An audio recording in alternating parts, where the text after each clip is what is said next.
magaalaa Finfinnee. Yeroo dhuma jalqabamu nuti ol guddannee waan gaafannu qabna. Wanni nuti gaafannu maal inni federaaluma keessaa kootaan Oromiyaan akka lakkoofsa Islaamaatti 51.6 taanee lakkoofsa isaayyuu warri nuun jaallanne nu lakkaa'e. Lakkoofsichumayyuu kan nu lakkaa'e parsantii Islaamaa magaalaa Finfinnee Oromiyaa keessatti 51.6 jedhee kan nu kaa'e warra nuun jaallanne rakkoon qabu. Haa ta'u isumaan uyyummaa deemnu mee kootaan nuti majlisa Oromiyaa majlisa Itoophiyaa keessaa qabnu meeqaa yoo jedhame gaafa duraa nama 26 achitti ulamaan filatamee 26 Oromiyaa irraa naannoo Affaarii irraa naannoo hundarraa filamee achi kaa'ame. Amma ulamoonni keenya kan gaafa sana 26 filamee hundi jecha mammaaksa isaaniitti fayyadamanii hin ariyaatini akka ni deemu godhi waan jedhamutti fayyadamee namni 26 keessaa nama meeqatachi jira yoo jettani nama 9 qofa tachafe. Salgan keessaa hundinuu bulchiinsa yookaanis immoo warra naannoo Amaaraati. Maqaa dhaa'uuf na rakkoon qabnu warra naannoo Amaaraa qofa keessatti hafe. Magaalaa Finfinneeti qubsumni jira taa'ichi jira asuma magaalaa Finfinneeti garuu bulchiinsa kana keessaa Oromoon namni Oromoo ta'e jechuudha. Amantiin Islaamaa Oromoo miti kan inni aajumu illee yoo tuma silaa jenne kootaa keessaa qabna. Amantiin Islaamaa namuma hunda keessa aajuma. Guddina biyyattii keessaa qabna. Guddina biyyattii wajjin immoo beekaas immoo nutu qaba beekaa. Beekaa akka Afrikaatti ka'uusi uummata keenya kan qabu. Beekaa kana nama 26 filatame keessaa namni 9 hafe. Salgan keessaa tokkitti Dr. Jeelaan qofitti achitti hafe. Dr. Jeelaan kanayyuu akka namti jedhee itti ashoofe sana agartaniitu. Kunoo akkana jedhee ilaala akkanatti xiqqeessee tuffatee wanta harkaa qabna. Abbaa Tsaayyeedhaan duraa balleessi nuraa dhabamsiisii uummata Islaamaa jechuun mutaxarrifoota jedhee akraarii ashabbaarota jedhee namichi kuni durru irratti ololaa ba'uunsaa amma reefifa ba'e. Nu duraanuu quba qabna wal qusachuu jechaarraa maali wanni dhalatee jiru yoo jettan maqaa inniidha markaza Najjaashii Islamic Center.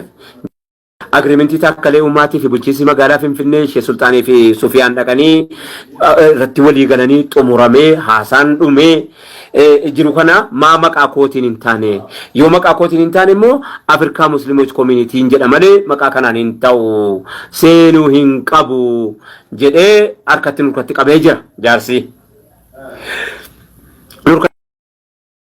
Namichi kun amma dura maal hojjetee jira? Gaafa Ihaadig sirna duraanii keessa jara kana duraa dhabamsiitii akka inni Abbaa Tsaayyeetii waliin mari'ate viidiyootu jira rakkoon qabu. Waan sooshaal miidiyaa irratti deemus immoo argaa jirtan. Magaalaan Finfinnee bar haqa keenya bar kan namaatii iyyuu miti bar kan hambaatii miti bar magaalumti Finfinneetu yoo akka filmaata akka wanni nama dhibu kootaa federaalaa keessa nama tokkittii qabna. Nuti ummanni Harargeen Baaleen Wallo Shawaan Booranni Gujiin kana hunda taane nama tokkitti achi keessaa qabna. Tokkittii sana iyyuu achi keessatti dadhabanii amma gaa دعوها فإنها ممتنة زرنينة انبنات مالو إذا كان ولا لي جرافين تو زرنينة انبنات متلو جرافين تاتوما مالي بنمي توكتين سبلي توكتين غوسي توكتين أركي توكتين أركدا تاي إيش إما إسلامك كيساو غماتن قبنو نتيمني أورمو إما إسلامك في النيك ستي إما في النيك ستي نتيما غماتن قبنو مكافين نتيمو غافتشوتي أك أبابيات متي ما كمرتي فتشوا كابو مرغتي كابو warruma kanaan dura akka barbaadan nu gochuudha mootisirna duraanii keessa ta'uu fi dideetu iyyuu arras shoomamanii wal dandeenyee toobataniiru jennee nagaadha jennee har'a teenyutu iyyuu har'ammoo maqaa Najjaashii kana Oromoon isin jaallata maaliif jennaan quphataa nama sahaabaa rasuulaa quphate maqaan isaa kun ol ka'uu jaallata maqaa kana wanni tibbaa jiru immoo waan sheekicha kana duddubbee jiru malee sheekichinis maqicha kana jibbeeti jedhaan jiruwan wanni nuti qabsa'uun keenya bar dugda duubaan iyyuu nuti qabsa'amti qaayidaansi kanaaf hawaasa keenya kabajamoo hordoftoota keenya dubbiin kun nu lahallata hamma dandeenyutti itti falminee mirga keenya kabachiifachuun immoo dirqama ta'a. Kootaa federaalaa keessaa iyyuu ammallee bakka hin arganne kootaa federaalaa keessaa iyyuu tokkitti Dr. Jeelaan malee nama biraa hin qabnu maaliif dhabne maa Dr.